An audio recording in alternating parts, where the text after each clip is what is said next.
आप सबको मेरा नमस्कार। आज एक बहुत ही संगीन मुद्दे के ऊपर ये प्रेस वार्ता बुलाई गई है। आपको पता होगा कि पिछले कुछ दिनों से जंतर मंतर पर अपने देश का पूरी दुनिया में और तिरंगे का नाम रोशन करने वाले खिलाड़ी धरने पे बैठे हुए हैं।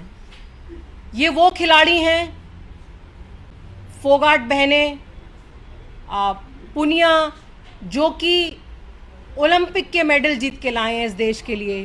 कॉमनवेल्थ गेम्स में, एशियन गेम्स में, कितने गेम्स में ये मेडल जीत के आए हैं और ये धरने प्रदर्शन पे बैठे हुए हैं। अरविंद केजरीवाल जी के निर्देश पे मैं वहाँ गई, उन लोगों से मिली हौसला बढ़ाने के लिए। तो उन महिला खिलाड़ियों ने जो अपनी आप बीती और अपना दुख दर्द मुझे सुनाया, उसे सुन के मेरे आंखों में आंसू आ गए कि ये खिलाड़ी जो इतने सालों इन्होंने इतनी लगन करी, इतनी मेहनत करी और फिर वो इस मुकाम पे पहुंची हैं, और आज जब वो धरने पे वहाँ बैठी हैं तो भारतीय जनता पार्टी में उनकी आवाज़ सुनने वाला कोई भी नहीं है।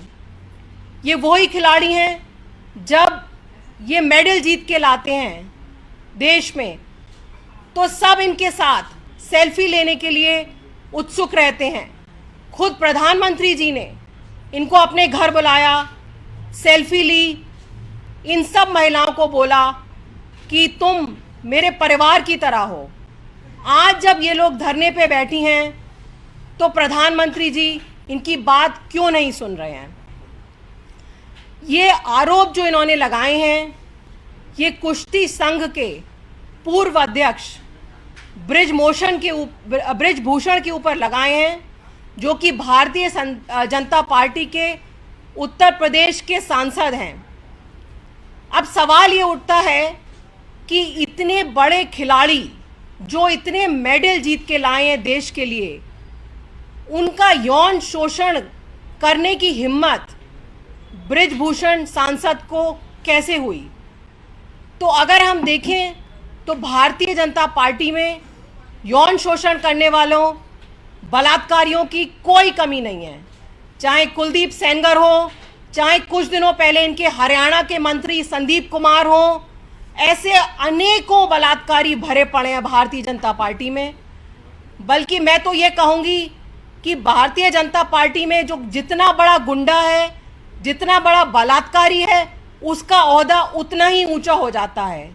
यही कारण है कि ये जो हमारी कुश्ती संघ की महिलाएं हैं, 1000 महिलाओं ने आरोप लगाया है कि क्रमबद्ध तरीके से उनका यौन शोषण चल रहा है पिछले 10 साल से।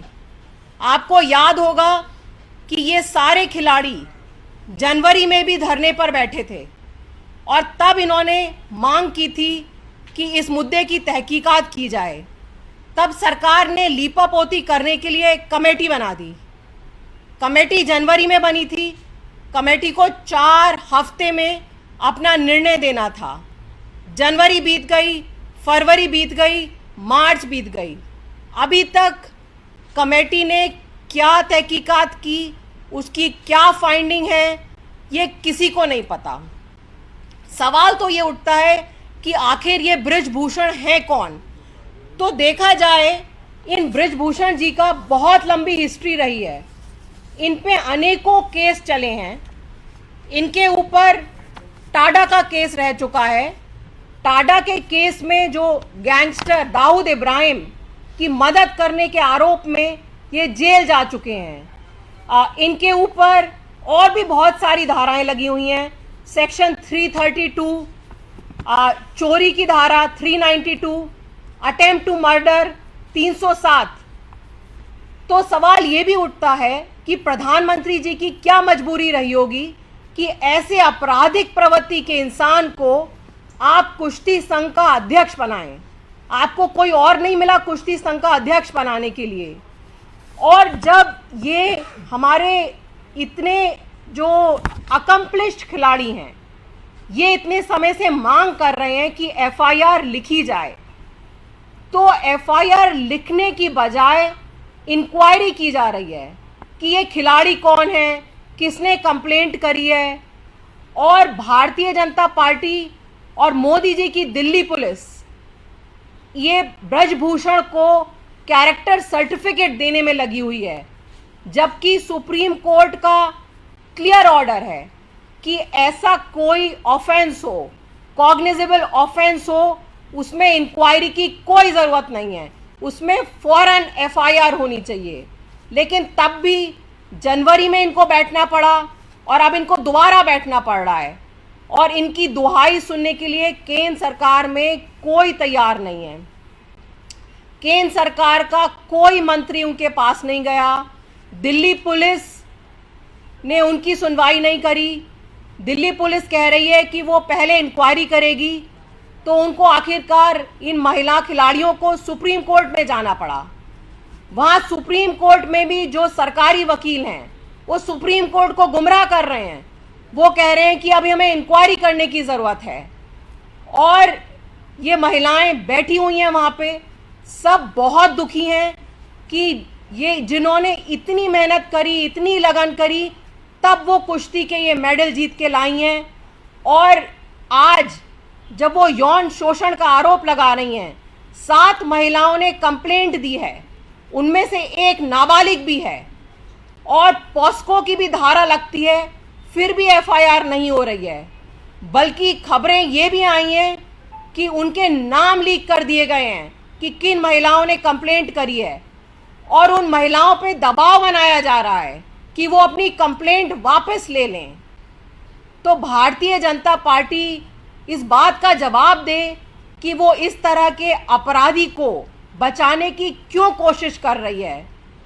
उत्तर प्रदेश के मुख्यमंत्री जो हर समय किसी ना किसी पे बुलडोजर चलवा देते हैं, वो इस बाहुबली से क्यों डर रहे हैं।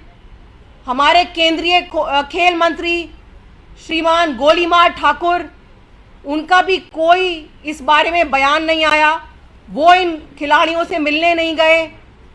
हमारी महिला मंत्री स्मृति ईरानी जी जो बात बात पे टिप्पणी करती हैं, लेकिन इस मुद्दे को लेकर उनके मुंह में भी दही जमा हुआ है, उन्होंने एक शब्द नहीं बोला। इसका कारण यही है कि ये पार्टी जो वैसे तो बोलती है बेटी बचाओ बेटी पढ़ाओ, वो पार्टी आज बलात्कारियों को बचाने के चक्कर में लगी हुई है। और अगर यही चलता रहा तो इस देश के माँ बाप को ये बोलना पड़ेगा कि बेटी बचाओ बेटी पढ़ाओ की बजाय भारतीय जनता पार्टी के बलात्कारियों से अपनी बेटी को हमें बचाना पड़ेगा। ये जो हमारी महिला खिलाड़ी वहाँ बैठी हुई हैं, आप सोचिए ये कितनी अकम्प्लिश्ड खिलाड़ी हैं, लेकिन अगर उनके यौन शोषण के ऊपर सरकार एक्ट नहीं करती है तो वो सारी बच्चियां जो फ्यूचर में खेल के जगत में अपना नाम बनाना चाहती हैं, उनके माँ बाप उनको घर से नहीं निकलने देंगे। क्योंकि ऐसे केसेस होते हैं तो सबसे पहले लड़कियों पे ही अंकुश लगता है और माँ बाप उनको घर में बैठा देते हैं। जब सेल्फी लेनी हो, फोटो अपॉर्चुनिटी करनी हो, खेल इंडिया, बेटी बढ़ाओ बेटी पढ़ाओ, ये सारी फोटो अपॉर्चुनिटी में प्रधानमंत्री मोदी जी सबसे आगे होते हैं। और अब जब ये लड़कियां वहां बैठी हुई न्याय की मांग कर रही हैं तो मोदी जी क्यों चुपचाप बैठे हुए हैं? एक सांसद से क्यों मोदी जी, योगी जी, अमित शाह जी सब डरे हुए हैं? क्यों नहीं एफआईआर हो रही? जबकि सुप्रीम कोर्ट का ऑर्डर है क्लियर, 2013 का सुप्रीम कोर्ट का ऑर्डर है कि ऐसे केसेस में फौरन एफआईआर होनी चाहिए। दिल्ली पुलिस ने इस पर कोई संज्ञान नहीं लिया। डीसीडब्ल्यू ने नोटिस जारी किया है। स्वाति मालीवाल जी ने बोला है कि वो पुलिसकर्मी जिन्होंने एफआईआर नहीं दर्ज करी है उनके खिलाफ कार्रवाई होनी चाहिए। लेकिन आज देश के सामने ये सवाल तो है कि भारतीय जनता पार्टी इन बलात्कारियों को क्यों बचा रही है?